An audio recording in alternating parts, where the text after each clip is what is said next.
하나님 말씀 보겠습니다. 하나님 말씀은 시편 28편 6절과 7절입니다.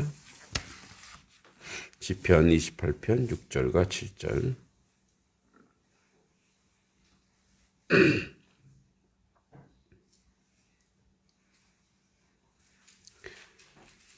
(28편) 6절과 7절입니다. 두 절 우리 같이 한번 읽어보도록 하겠습니다. 시작. 여호와를 찬송하며 내 간구하는 소리를 들으심이로다. 여호와는 나의 힘과 나의 방패시니 내 마음이 그를 의지하여 도움을 얻었도다. 그러므로 내 마음이 크게 기뻐하며 내 노래로 그를 찬송하리로다. 아멘. 자, 우리 28편을 보면 이제 비탄의 시 처음 얘기했지만 기도가 나오지 않는 아주 기가 막힌 상황, 그것도 나의 잘못 때문에. 그러나 기도하는 내용과 근거는 나에게 있지 않고 하나님께 있다고 했습니다. 그리고 이제 우리가 어제는 하나님, 내가 악인과 함께 섞여 있는 존재가 되지 않게 하소서. 그래서 우리도 모르게 그 악에 물들어 있기 때문에 내가 악을 행하는지 안 하는지, 또는 이 세상이 구조적으로 악함으로 물들어 있기 때문에 우리도 그 안에서 이제 자연스럽게 물들어 가는 것에 대해서 분별력을 가질 필요가 있다라고 얘기했습니다. 그리고 오늘 이제 들리는 소리, 여호와를 찬송하며 내 간구하는 소리를 들으심이로다. 자, 갑자기 전환됩니다. 다윗이 가지고 있는 뭐랄까요? 기도하는 자의 내공이라고 할 수 있죠. 그러니까 이것은 다윗이 기도의 사람인 것을 증명해내는 겁니다. 그러니까 기도하는 사람이 가지고 있는 그 힘은 뭐냐면 기도할 수밖에 없는 환경과 상황, 즉 모든 것이 하나님께 내가 기도해야 산다라고 하는 그 하나님에 대한 절대적 신뢰가 있는 거죠. 그래서 이런 것을 느끼는 거예요. 내가 여호와를 찬양합니다. 하나님을 찬송합니다. 그 찬송의 근거가 뭐냐면 하나님이 내 간구, 즉 나의 기도를 들으셨습니다. 이렇게 고백한다는 거예요. 자, 그러면 우리 또한 기도의 사람으로 또 기도하는 백성으로 살아가요. 그럼 우리는 이제 현실적으로 응답이 되어야, 그러니까 응답되어야 들으셨구나라고 반응하는데, 다윗은 그렇지 않아요. 지금 응답된 거 없어요. 그런데 기도하면서 하나님이 이 기도를 지금 들으시는구나라고 하나님을 찬송하고 있다라는 거예요. 그러니까 하나님을 찬송하고 있고, 그래서 하나님의 내 간구하는 소리를 하나님 분명히 들으셨구나라고 하는 이 영적 센스, 그 영적인 기도의 영성, 또 기도하는 사람이 가지고 있는 이제 속된 말로 내공, 힘이죠. 에너지가 분명히 다윗에게 있습니다. 그럼 우리는 그것을 어떻게 이게 응답이구나, 이게 들으셨구나라고 확인할 수 있을까요?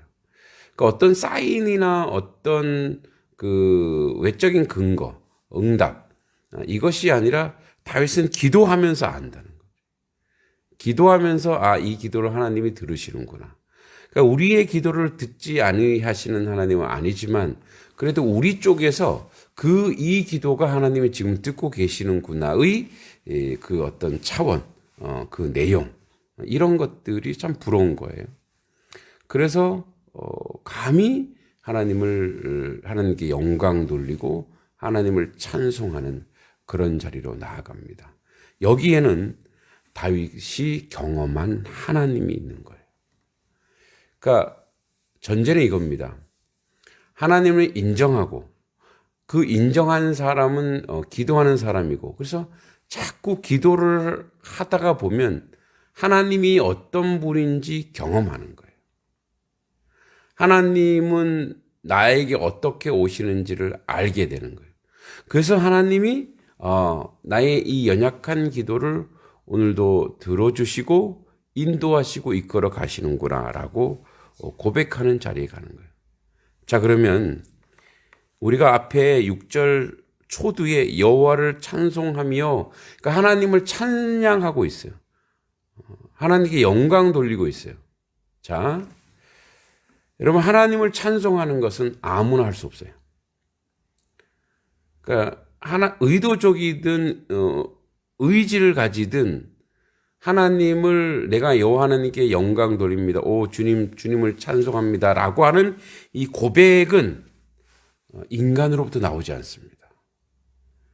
인간의 그 모든 지정의를 우리 지정의 가운데 역사하는 하나님의 영만이 가능한 거예요.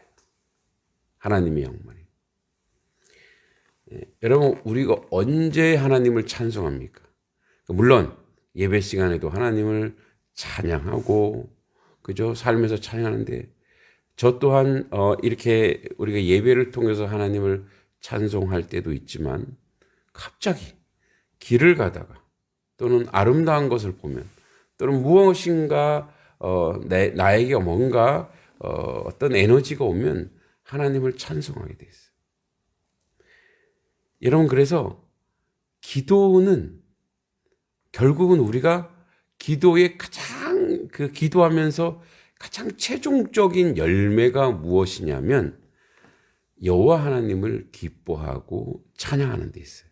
그러니까 나의 문제가 해결되니 안 되니 이것이 급선무가 아니라 하나님은 그래서 나의 하나님이구나라고 찬송할 수밖에 없는 그런 삶의 내용으로 우리를 인도하고 가고 이끌어 가고 있다라는 거예요. 제가 이제 오늘 오전에 어디 이제 목사님들 모임 가고 발제를 하는 게 있습니다. 책 한 권을 읽고 제가 이제 많은 목사님들 앞에서 이제 책에 대한 내용을 리포팅하는 시간이 있는데, 그 책이 이제 초대교회의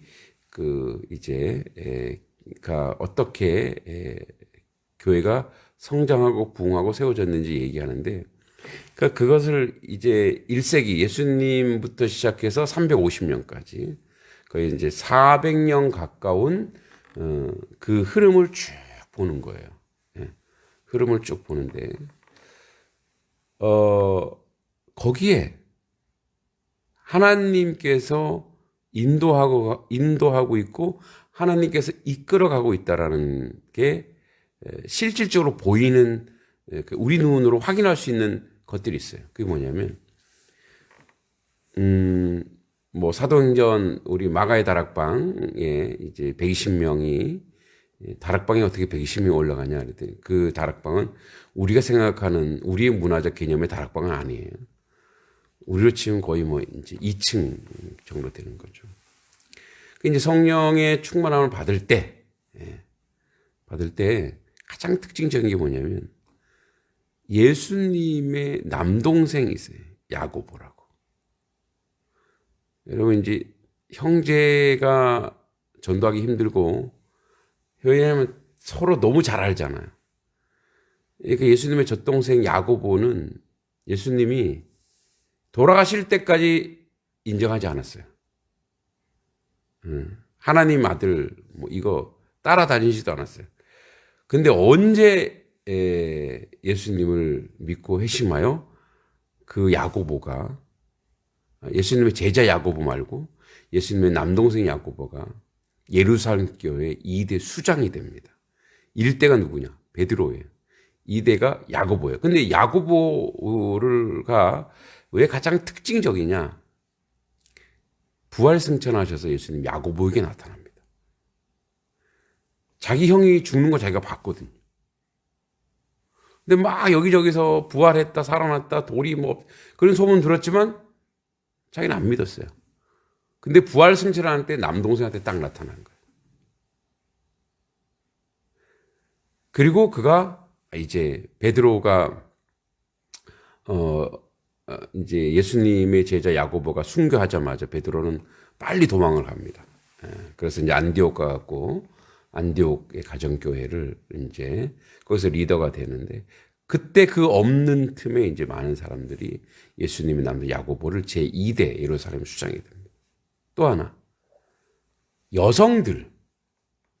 여성들이 이제 복음을 전하고 전도를 하고 하나님의 사역을 감당하는 역사를 나타냅니다. 그 당시의 여성은 2000년 전 여성은 사실은 거의 소모품이에요. 도구에 불과했어요. 그런데 그 여성들이 그 앞에 섭니다. 그리고 노예들. 그 주인과 종이 뭐가 되면 한 형제가 되는 거예요. 예수 그리스도 안에서. 그러니까 하나님이 어떻게 하나님의 나라를 그 400년 동안 이끌어가는 걸 한눈에 쫙 보니까 하나님이 역사의 주관자이시면서 역사를 이끌어가고 우리로 하여금 하나님을 찬송하게 할 수밖에 없는 그런 환경과 상황들을 계속 우리 안에서 영적으로 주님이 만들어가고 인도해 가고 있구나를 확인할 수 있는 자리가 되는 거죠.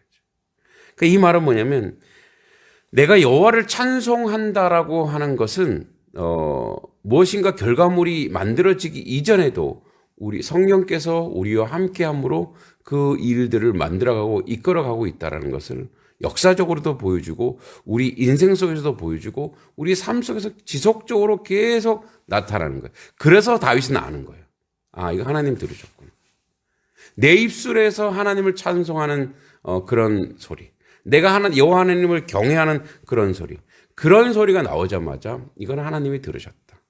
여러분 우리가 내 기도를 하나님이 들으셨는가 안 들으셨는가 바로 밑에는 뭐냐면 나의 소리와 나의 간구가 결국 무엇으로 하나님을 높이고 하나님께 영광 돌리고 하나님을 찬송하는 자리로 가고 있는가의 그 연장선상에서 봐야 된다는 거예요.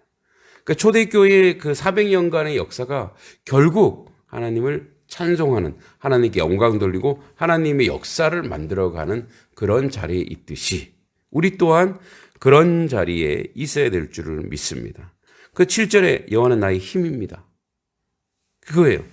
그러니까 하나님이 나의 기도를 듣자마자 다윗이 고백하는 게 이거예요. 하나님 나의 힘입니다. 앞에서 뭐라 그랬어요? 나 기도 들어주세요 하나님. 제발 들어주세요. 이렇게 했잖아. 근데 하나님 나의 힘입니다. 하나님 나의 방패입니다. 내 마음이 그를 의지하여 도움을 얻었고 또 그래서 내 마음이 크게 기뻐하고 이제 보세요. 하나님을 찬송하여 하나님이 응답하시는 열매로 내가 하나님을 의지하는 그 결과물로 내 마음이 크게 기뻐하며 내 노래로 그를 찬송하리로다. 이걸 다른 말로 새 노래로 나의 언어와 나의 말로 하나님을 찬송하고 있습니다. 이제 이게 내일 가면 뭘로 가냐면 이게 그 확장성이 이스라엘을 중보하는 자리로 가요. 그러니까 하나님께 기도의 처음의 기도는 내가 내 기도 들어주실까로 갔는데 이게 나중에 뭐가 되는 거예요? 하나님을 찬송하고 하나님께 영광 돌리고 그리고 결국은 자기에서 끝나지 않고 이제 이스라엘 전체를 놓고 간증하는 거죠. 하나님이 응답해 주시고 하나님이 인도하시고 하나님이 이끌어 가신다의 역사를 나타나고 이루어지고 만들어가고 있다라는 거죠. 때로는 이러한 아픔과 어려움이 있을 수 있어요. 저 또한 이렇게 목사님들과 만나잖아요. 이제 사실은 우리 교회가 정직하고 고백해서 연약한 교회예요. 약한 교회고 그래서 조직교회도 아니고 자립교회도 아니고 그렇게 있다 보면 선입견들이 있는 거예요. 그 선입견들이 뭐냐? 교회가 어려워서 어떻게, 힘들어서 어떻게. 그러니까 그런 말을 들을 때마다 저 안 힘들고 안 어려운데, 근데 이제 계속 그렇게 얘기하는, 그럴 때마다 하나님, 자존심 상합니다. 하나님, 저분들이 물론 염려하고 걱정하는 건 내가 이해하겠는데, 저들이 그렇게 말하지 않을 정도 사이즈 만들어 주세요, 하나님. 네? 그러니까 이제 뭐 이거는 이제 자존심 문제이긴, 그러면서 이제 교회로 돌아와서 기도하고 하나님의 교회를 이제 세워가고 우리가 전도하고 선교하고 하는 거 보면은 또 당당해요. 아니 뭐 우리가 작은 교회지만 할 일을 다 하고 있고 그 정체성을 다 가지고 있다. 그렇기 때문에 부럽지 않다. 뭐 더 큰 교회들, 대형 교회가 부럽지 않아. 그러니까 부럽지 않은 이유가 뭐냐면 하나님의 교회로서의 교회다운 정체성, 즉 하나님을 찬송하고 하나님께 영광 돌리고 있는 삶의 내용, 행실이 우리 가운데 나타나고 이루어지고 있구나의 내용이 우리 가운데 분명히 있으면 큰 교회 뭐 이렇게 속된 말로 사이즈 있는 게 부럽지 않단 말이에요. 그런데도 불구하고 자꾸 가서 쪼그라들고 주눅 드는 게 뭐냐?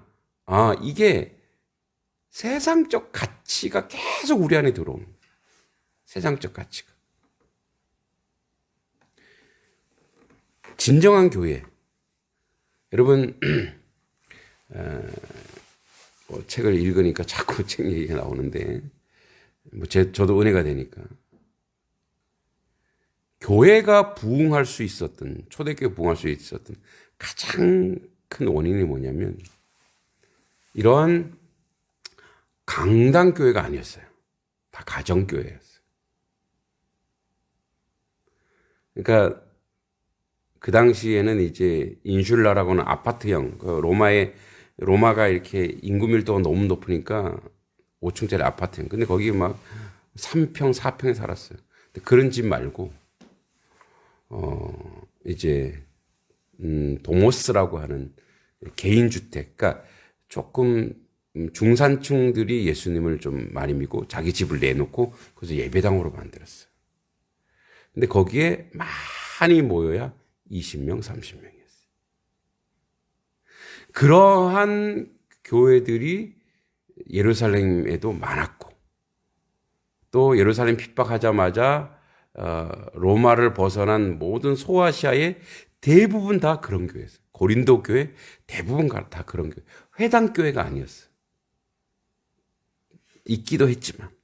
그게 무슨 말이냐면 하나님의 교회가 성장하고 부흥하는 데에 우리는 착각하는 게 있는데, 그 착각이 뭐냐면 교회가 건물이 커지는 거라고 생각해요. 교회는 건물이 아니고 하나님의 백성이, 하나님의 사람들이 자라가는 거예요. 그게 교회. 그래서 그 교회가 또 교회를 만들고 또 교회를 만들어서, 왜냐하면 그 당시에 이렇게 모일 수가 없거든요. 모일 때는 큰일 나죠. 그리고 나서 이제 현재 크리스텐돔이라 그래서 도움의 교회, 원형교회. 사실은 우리 교회도 그 옛날로 치면 작은 교회가 아니에요. 건물로 치면. 그러나 건물이 아니라 교회는 사람이라는 것을 기억해야 됩니다. 자, 무슨 말이냐면 하나님을 찬송하고 하나님을 예배하는 그런 우리의 삶의 내용, 삶의 고백이 어디서 오냐? 바로 하나님의 사람이 하나님 백성답게 여호와를 찬송하고 고백하고 그분이 나의 힘이라고 얘기하고 그분을 오직 의지할 때 나오는 거예요. 그러니까 우리가 자꾸 무엇에 의지하면 세속적 현상과 상황들에 의지하게 됩니다. 그러니까 저도 그러니까 작은 교회에 물론 사역을 해봤지만 조금 기성교회 이런 교회 있을 때는 이 하나님이 부어주시는 이 은혜 이런 걸 잘 몰랐었어요. 그런데 실상 이런 곳에서 하나님께서 우리와 함께 하시고, 그래서 결국은 지속적으로 하나님을 신뢰하고 의지할 수밖에 없는 것. 그러니까 하나님은 그래서 우리를 구조적으로 하나님 백성을 하나님만 의지할 수밖에 없는 현실과 상황을 만들어 놓고 결국 하나님께 영광 돌리고 하나님을 찬송하는 자리로 우리를 인도하고 이끌어가고 있다는 것을 기억해야 됩니다. 그러니까 여러분, 우리의 찬송은 결국 우리의 환경과 상황이 편하고 복되고 좋은 자리에서가 아니라 이게 쭉 쪼그라들어서 하나님만 바라볼 수밖에 없는 그런 상황 속에서 이 하나님을 찬송하고 하나님을 기뻐하고 하나님을 노래하는 자리로 우리를 인도하고 있다라는 거예요. 이것을 우리가 명심하고 기억해야 될 줄 믿습니다. 하나님은 오늘도 그런 하나님이에요. 그래서 들리는 소리. 그래서 우리가 우리의 현실과 환경 속에서 녹록지 않으면, 힘들면 우리가 하나님께 나아가잖아요. 하나님이 들으시는 거예요. 그 백성의 소리를 들으시고 응답하시고 이끌어 갈 줄 믿습니다. 그 선한 역사를 여러분 삶 속에서 만들어 가시기를 간절히 소원하고 기도합니다.